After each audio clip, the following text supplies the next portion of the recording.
Es la 1:40 de la tarde en Esto No Tiene Nombre, en la 95.7 de la FM. Gracias por acompañarnos en este 26 de febrero. En su propuesta de reforma al sistema electoral y político, el bloque de partidos de la oposición propone modificar la forma de distribución del financiamiento público a fin de superar el régimen de desigualdad que existe en esa materia. Vamos a profundizar en esta propuesta y también en otros temas de interés. Vamos a recibir a Max Puig, presidente del partido Alianza por la Democracia y vocero del bloque opositor. Bienvenido nuevamente a Esto No Tiene Nombre. Gracias, Miralba. Gracias, Roberto. Encantadísimo de estar con ustedes en Esto No Tiene Nombre. Aprovecho para saludar a todas las personas que están escuchando, que estoy seguro que son muchas. Muchos. Aplausos para Max Puig. Bien. Hablemos un poquito de esta coalición. Porque a raíz de sus palabras la semana pasada al final de un encuentro con el presidente de la Junta o el pleno de la Junta Central Electoral, después otras personas y políticos también trataban de aclarar, bueno, no somos bloques, somos coalición, la coalición llega hasta aquí, el bloque. ¿Qué es en realidad esta coalición? Bueno, es un conjunto de partidos de la oposición, prácticamente casi todos los partidos de la oposición reconocidos, que nos hemos puesto de acuerdo en luchar juntos desde el punto de vista institucional para que en la República Dominicana haya elecciones libres, justas y democráticas en el año 2020. Desde ese punto de vista no es una coalición electoral. No, nosotros no nos hemos propuesto hasta ahora, ¿verdad? No nos hemos propuesto formar una coalición para hacer una propuesta de gobierno, para presentar candidatos comunes, no. Ahora, nosotros lo que sí hemos hecho, lo estamos haciendo con mucha firmeza, con mucha responsabilidad y con mucha, yo diría, y de manera muy compactada, ¿verdad? Es trabajar a favor del fortalecimiento de la institucionalidad democrática. Y eso pasa a través de esa exigencia de que haya elecciones libres. Por eso nuestro trabajo, desde hace casi 2 años, durante los cuales nos hemos estado reuniendo de manera ininterrumpida, se ha encaminado en 2 direcciones. Una, la composición de los órganos electorales, pero ya eso pasó, porque se constituyeron la Junta y el Tribunal Superior Electoral, y la otra, el establecimiento de reglas claras para el proceso electoral, y eso tiene 2 vertientes, ley electoral, ley de partidos. Para que todo sea muy diáfano, nosotros hemos presentado un documento que nosotros hemos designado propuestas desde la oposición para el establecimiento de un sistema electoral verdaderamente democrático, realmente democrático. Entonces ahí nosotros planteamos que entendemos nosotros qué aspectos se deben introducir en la ley electoral, en la reforma de la ley electoral y en la ley de partidos para que se produzca ese resultado. Ahora, esos puntos que usted le pediría que me lo resumiera para que los oyentes y televidentes.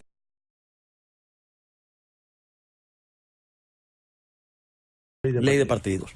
¿Y por qué primero ley electoral? Porque es la ley general, es la ley marco. Los partidos son solo una parte del sistema electoral.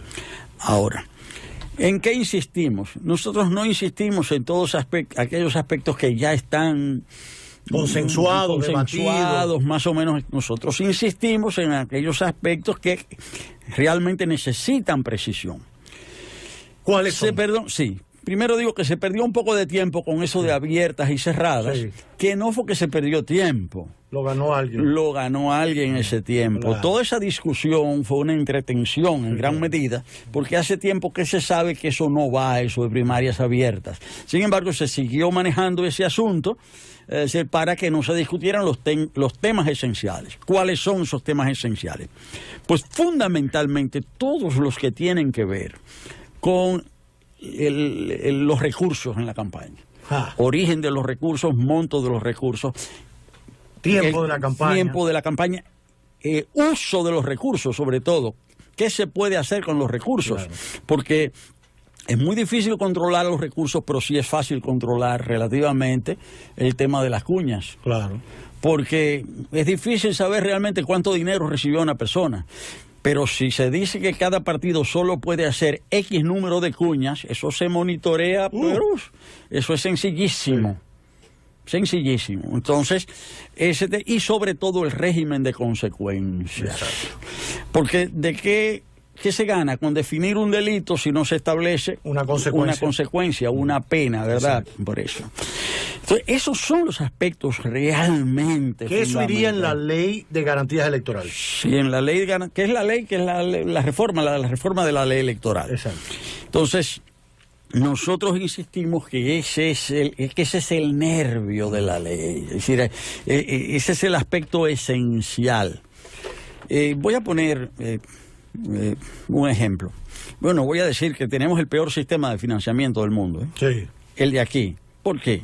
Hay países que solo tienen financiamiento público, países que solo tienen financiamiento privado, países como Estados Unidos donde se opta por uno u otro. Y el sistema de aquí, que es financiamiento público más financiamiento privado ilimitado y sin control. Es un disparate. Es un disparate. Es una barbaridad. Y el resultado de eso, al final, es que quien manda es el que tiene dinero. Y sobre todo, ese dinero generalmente, por regla general, es sucio. Sí. Y no solo del narco, todo tipo de dinero, de dinero mal habido. Entonces, el tema es que hay que ponerle tope. Primero, que no debe haber financiamiento. Bueno, a algunos se les ha ocurrido decir que ahora hay que meter el financiamiento externo. ¿En qué país del mundo? Hay gente que está discutiendo eso.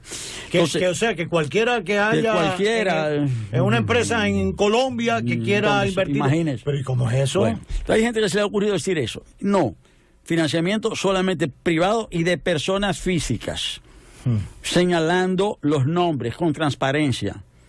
Bueno, o sea, ustedes lo que piden es transparencia. Nathaniel, un empresario joven, no sé qué, bien, poderoso. Y él diga, yo quiero aportar a tal partido. Y su nombre se registra. Y se registra y se hace público. Y con un tope. Él no puede dar lo que él quiera. No puede dar los 10 millones que tú quieras. Tú das 3 millones. Eso es el tope tuyo. Ya. Bueno, primero eso. Y segundo, el tope y el tope de gastos también. Exacto. Pero como eso puede ser difícil controlarlo, hay que establecer entonces el tope en materia de comunicación. Claro. ¿Cuál es el tope? Ejemplo, Francia, para poner un país. Se autoriza que va a haber vallas en 1000 lugares y que hay 6 candidatos a la presidencia. Bueno, y que cada uno tiene un sitio para poner, todos tienen la misma cantidad de vallas. ¿Cómo funciona aquí? Bueno, yo tengo los 10 millones de Nathaniel, entonces me sale cada valla a $1, y yo hago 10 millones de vallas. Claro. Pero el otro no tiene esos 10 millones, nada más tiene 100 pesos, hace 100 vallas. Uno tiene 10 millones de vallas, otro 100. No. Nosotros decimos que el mismo número para todo el mundo. O sea, porque ¿qué democracia es esa? Una democracia del dinero. Yo tengo más plata, yo pongo más afiche. Dígame algo. Quizás no sea el caso, o sea, que vivamos en el 20, Dios nos oiga, de que un presidente vaya a reelegirse. La ley electoral, ¿cómo garantiza que los recursos del Estado no se utilicen en la campaña del presidente? Ahora me viene a la mente porque es muy difícil, o sea, si es fácil de esta manera los partidos que están en la oposición ponerse reglas y entonces tanto dinero y tengo que transparentarlo y me tocan tantas vallas y me toca tanto tiempo y arrancamos tal día la campaña y la terminamos tal día.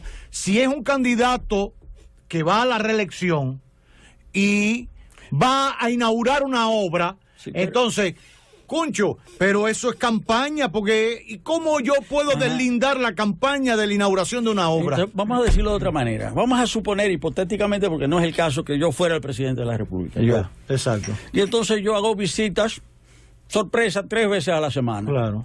Y 3 veces a la semana mi foto sale en primera plana y cada vez sale con muchísimas promesas. Los demás están contentos conmigo. No pueden estar contentos, yo estoy abusando. ¿Cómo controlar eso? Bueno, es que eso está prohibido en la mayor parte de los países democráticos. Yo recuerdo está prohibido. En la campaña de Dilma en Brasil, para la primera campaña, cuando el primer periodo presidencial, Lula salió en algo, y el tribunal y el electoral lo sancionó. por haber ido en medio de la campaña de su candidata del partido, y fue sancionado y retiraron hasta la publicidad. ¿Sabe cuál es la mejor sanción? Que el que viola la ley electoral se le anula la candidatura. Ahí el picheo. Ese día se acaba el relajo. Claro. Ese día se termina el relajo. Que si usted hace una violación menor, se le pone una multa. Si usted reincide, una multa más grande. Usted vuelve, esa es nula, esa candidatura. No puede ser candidato. Las propuestas que han hecho esta coalición de partidos de la oposición, reitero, de la cual es vocero el político que hoy nos visita, Max Puy, ¿en qué tiempo podrían implementarse? O sea, ¿para qué eso se incluye en la ley electoral? Porque, como bien usted hizo la salvedad ahorita, hasta ahora lo que se ha tratado en la comisión bicameral, en medio de este impasse de abiertas y cerradas, que fue como para chuparnos el dedo y el bobo, se ha limitado a la ley de partidos. ¿Qué va a pasar con la ley electoral? ¿Quién la introduce? ¿Se pueden ir haciendo estos cambios de otra manera, de manera administrativa? La Junta Central Electoral, si cree pertinente tomar decisiones en cuanto a la ley electoral se refiere, ¿las puede hacer aun cuando el Congreso no haya validado una nueva ley? Sí. Bueno, en primer lugar, el plazo. El plazo. Esto hay que aprobarlo en la próxima legislatura, necesariamente. La que comienza mañana. La que comienza mañana, exacto. Necesariamente. ¿Por qué? Por una razón que ha explicado con mucha claridad el presidente de la Junta Central Electoral. En el año 2020 va a haber elecciones más complejas que las anteriores, porque habrán 2 y quizás 3 elecciones. Sí. Una en febrero, para cargos municipales, otra en mayo para cargos legislativos y presidenciales, y eventualmente una tercera si hay segunda vuelta presidencial. Exacto.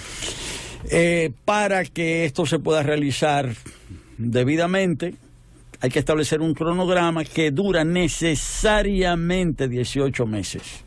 Entonces, ese cronograma debe comenzar en septiembre de este año. Entonces, no daría tiempo si las leyes se aprueban en la segunda legislatura de este año. Hay que aprobarlas en esta legislatura, necesariamente. Ahora, segunda parte o segunda pregunta. Suponiendo que no se aprueben en la primera legislatura, la Constitución del año 2010 le da facultad a la Junta Central Electoral para establecer por vía administrativa, por vía reglamentaria, las disposiciones que considere para las elecciones. Claro, no es lo mismo que sea una ley a que sea un reglamento. Claro. Pero si no hay ley, vamos al reglamento. La diferencia estriba también que un reglamento no puede establecer sanciones penales. Claro. Pero sí puede establecer sanciones administrativas como la que yo acabo de señalar, la anulación de la candidatura. Eso lo puede sí, porque si usted pone una regla para inscribir la candidatura y usted viola esas reglas, esa candidatura es nula. Claro. Por consiguiente, la elección es nula. Sí, yo no te voy a meter preso, pero tu candidatura no es válida. No es válida. Ya.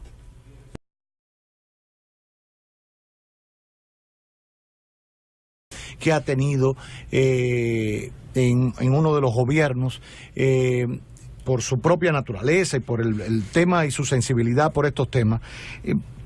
¿Cuál es la opinión que le merece el tema de la operación minera que se ha propuesto o al menos ha recibido en una primera etapa el respaldo del Ministerio de Energía y Minas, en el sentido de que al menos ha dicho, mira, hasta donde nosotros compete han cumplido con una serie de informes que le hemos pedido, una serie de papeles, la parte burocrática, hemos llegado a un acuerdo, los ingresos, no sé qué. Falta ahora la posición de medio ambiente que validará o no que se explote el oro de San Juan. Su opinión. Bien, en primer lugar, que lo que se ha hecho hasta ahora se ha hecho formalmente de acuerdo a la ley. Exacto.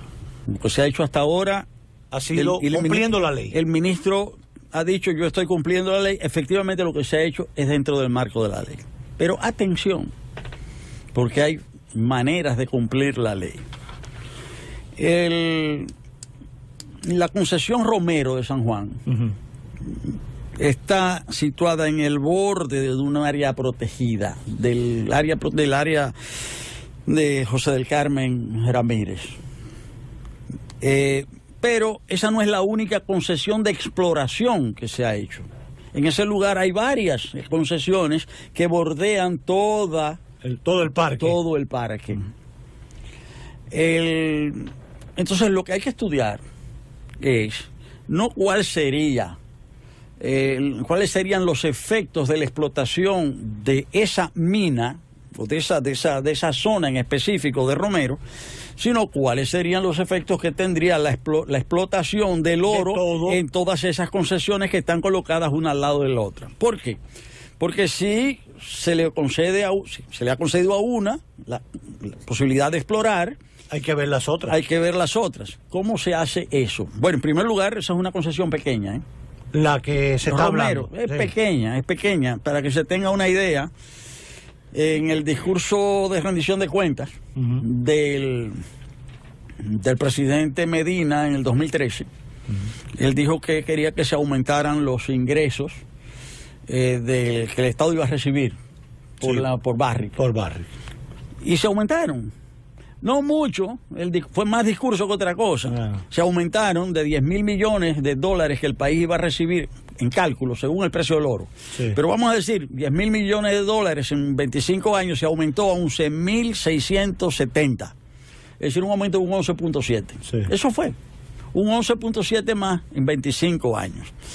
Que no es una cosa tampoco del otro mundo. Lo que sí logró fue que parte del dinero se lo dieran adelantado. Sí. Ahora, esta mina de Romero se calcula que produciría 225 millones de dólares entre 5 y 7 años. Cuando uno compara 225 millones con 11.670, esto es... Sí, esto es una chilata. Sí, ahora, no hay que verlo tampoco así, hay que ver qué representa esa mina con otras minas, porque si se somete a evaluación ambiental, pero esa sola, pueden decir, bueno, esto no representa casi nada. Ahora, ¿qué hay que hacer? Y no se ha dicho, yo insisto en eso. Ahí lo que hay que hacer es una evaluación ambiental estratégica. ¿Qué es eso? Eso significa que cuando se van a realizar o se proponen realizar actividades de explotación o de construcción o de alteración de la naturaleza en un lugar determinado, no se pueden analizar los efectos por separado. Hay que hacer un análisis viendo cuál sería el efecto de conjunto de esa explotación. Integral. O sea, porque sería muy fácil, eso va a medio ambiente, y bueno, esto no es casi nada, se aprueba, y viene otra chiquita y se aprueba, pero cuando usted viene a ver, le han hecho suma todas las chiquitas, y todo aquello le ha hecho un desastre. Claro. Entonces yo insisto, desde el punto de vista estrictamente legal, o sea, se ha cumplido. Ahora eso va a medio ambiente tiene que evaluar, pero como tiene que evaluar no es de manera particular, individualizada esa explotación, sino hacer una evaluación ambiental estratégica. Ahora esa evaluación ambiental estratégica, lo más probable es que arroje como resultado que esa explotación no se debe realizar. ¿Por qué? Porque estamos hablando de cuencas altas, y en todos los países del mundo la minería de cuencas altas está prohibida.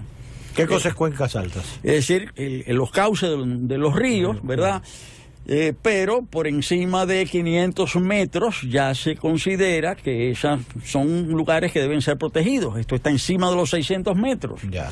Entonces, si encima de los 600 metros se hacen una serie de explotaciones mineras, esto puede tener consecuencias muy negativas. Máxime cuando uno de los problemas, una de las ventajas e inconvenientes de la orografía dominicana es que hay muchas montañas aquí. Sí. Miren, poca gente sabe, ¿verdad? Yo lo recuerdo, que el Pico Duarte es la elevación más importante del continente americano en toda la costa atlántica. Sí. No hay, del lado del Pacífico sí están los Andes, sí, pero del lado del Atlántico el Pico Duarte es lo más alto. Es lo más alto, desde Groenlandia hasta la Tierra del Fuego. El Pico Duarte es lo más alto. Y esta isla es relativamente pequeña y tiene una elevación de 3.000 y pico de metros, cuando la montaña más alta de Europa, el Mont Blanc, tiene 4.000 y pico. Sí. O sea, el Pico Duarte es muy alto, pero eso hace que la isla sea muy montañosa, y entonces hay que tener mucho cuidado porque las aguas también son aguas que caen en pendientes muy importantes, y hay que ver bien lo que se hace en las montañas. Aquí el peligro son las escorrentías. Aquí por eso es que era tan peligroso hacer la carretera Santiago-San Juan. Sí. O sea, porque podía crear daños irremediables. Pues lo mismo pasa con la mina, con las minas. Usted no puede hacer minería de montaña. Si la minería de montaña de cuencas altas es mucho más riesgosa que una minería, ¿verdad?, en zonas más llanas. Pero si se trata de una montaña muy alta en una isla muy pequeña, los riesgos son mayores. Claro. Eso es lo que hay que analizar. Eso es lo que hay que ver. Y por eso es que hay mucha razón en reclamar un estudio riguroso. Es más, la propuesta de ley minera que se está planteando prohíbe minería a esa altura. Ahora es legal porque no está, pero en la ley minera que está en discusión, en la propuesta, eso no estaría permitido. Ya, bueno, pues ahí está la explicación, y qué bueno que lo ha dicho, y lo ha dicho de esa manera llana y directa para que la gente entienda. Y además, yo creo que es bueno que sigan los movimientos y reclamando, como lo han hecho en las calles y todo en el propio San Juan. Sin embargo, como decía el doctor Max Puy, es bueno que los científicos trabajen, que se vea en la integralidad de la zona, en la totalidad, no veamos el hecho aislado, no, esta minita aquí, y eso, independientemente que ayuda a todas las marchas y todo esto, lo más importante es que se apoye un análisis racional del conjunto del área. No nos quedemos en esta esquinita aquí, porque mañana viene el de al lado. Quizás esta esquinita le digamos que sí, porque dijo que esto y además es poco, y van a utilizar estos equipos y no sé qué. El de al lado después decir, no, pero si se lo dieron a Max, se lo tienen que dar a mí. No, pero él está utilizando unos aparatos que tú no vas a utilizar. Y no, pero ya estamos en esto y vamos a darle para allá. Como todo pasa en el Caribe, somos caribeños y nos gusta la pachanga. Y entonces el de al lado viene Natanael y dice, no, pero a mí también me lo tienen que dar, pues si se lo dieron a Max y acabado a mí. Y ahí se armó el desorden. Y ni oro, ni agua, ni montaña. Señores, miren, yo soy de los que cree que, y lo decía el otro día de una manera muy gráfica, mi querida amiga y profesora Inés Aispun, decía, bueno, hoy tenemos celulares, hoy tenemos iPad, hoy tenemos un reloj, tenemos una serie de cosas porque el ser humano ha utilizado los recursos minerales para ponerlos en su servicio, y nadie ha dicho que no se utilicen. Hay que utilizarlo de una manera racional, porque por el camino que vamos, ahorita nosotros como especie, cuando yo le hablo de especie, que usted diga, que usted se compare con un camaleón, con un lagartijo, con un cocodrilo. Somos especies tal cual como ellos, nosotros un poquito más racionales, y al final no lo somos, porque yo creo que nos estamos devorando nosotros mismos como especie, y no es que nos comamos ni nos llevemos un pedazo uno a otro, devoramos de lo que debemos vivir y subsistir, y ahorita no hay agua, ahorita no hay pajaritos, ya no hay esto porque las abejas no polinizan. Pues, es una cadena de locuras que el hombre ha creado porque no ha explotado lo que la naturaleza, cárgueselo a Dios, a quien usted quiera, no lo ha utilizado de una manera racional y consciente. Entonces, lo poco que nos queda, si queremos que esta especie no se extinga como pasó con los dinosaurios, si queremos que la especie humana evolucione, lo que nos queda en este planeta, utilicémoslo de una manera racional. Yo no quiero decir que no utilicemos los recursos minerales, nadie quiere, pero vamos a utilizarlo de una manera racional y pensemos cómo se lo devolvemos a la naturaleza y cómo vamos conviviendo con eso para que la vida en este planeta toda se alargue y no se extinga. Estamos jugando con la vida de las generaciones que están por venir, y eso no es justo. Usted sabe lo que es cargar con la historia en los hombros dentro de 500, 1000 años y digan, no, la generación, había un loco que hablaba por la radio y había un político por quedarnos callados? No. Entonces, racional, hay que ser racional, hacer partícipe a la ciencia, ver los intereses como nación. Nadie quiere darle la espalda al desarrollo, pero tengamos conciencia de los pasos que damos en esta vida. Gracias al profesor Max Puy por acompañarnos hoy a título de vocero de la coalición de partidos opositores que ha hecho propuestas importantes tanto a la ley de partidos políticos como a la ley electoral ante el pleno de la Junta Central Electoral. Creo que es importante, lo decía, tenemos un mes clave para aprobar estas dos leyes, estas dos marcos legales que nos permitan tener elecciones transparentes, diáfanas, democráticas, libres en el 2020. Si en septiembre no está la ley de partido y la ley electoral, bueno, Dios que nos coja confesado, y eso no tiene nombre.